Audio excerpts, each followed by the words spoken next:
Generally लोग ना एक बहुत बड़े डायनामा में रहते हैं कि जब उनके पास कहीं से एक सरप्लस अमाउंट आता है तो उससे लोन को पे ऑफ करना चाहिए, इन्वेस्ट करना चाहिए।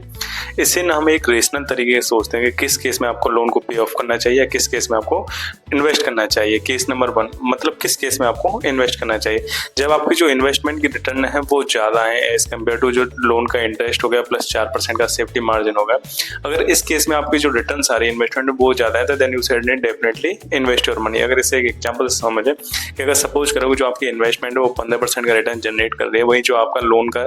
इंटरेस्ट है वो 9% हुआ प्लस 4% का सेफ्टी मार्जिन, देन इस केस में आपको डेफिनेटली इन्वेस्ट करना चाहिए। वहीं दूसरे केस में अगर जो आपकी जो रिटर्न आ रही है इन्वेस्टमेंट से वो कम है, जो लोन का इंटरेस्ट है प्लस 4% का safety margin, then you should definitely pay off your loan. फिर वही एक एग्जाम्पल से समझा कि जो आपकी सपोज करो आपकी जो रिटर्न आ रही है इन्वेस्टमेंट है वो 9% है, वहीं आपका लोन 8% प्लस 4% का सेफ्टी मार्जिन, देन इस केस में आपको you should definitely pay off your loan. हमने 4% का सेफ्टी मार्जिन इसलिए लिया क्योंकि जो आपकी over a period of time आपके जो लोन के इंटरेस्ट रेट है वो ऊपर भी बढ़ सकते हैं, हाइक भी हो सकते हैं, देन इस केस में हमने 4% का सेफ्टी मार्जिन लिया। और वहीं दूसरा पॉइंट ये है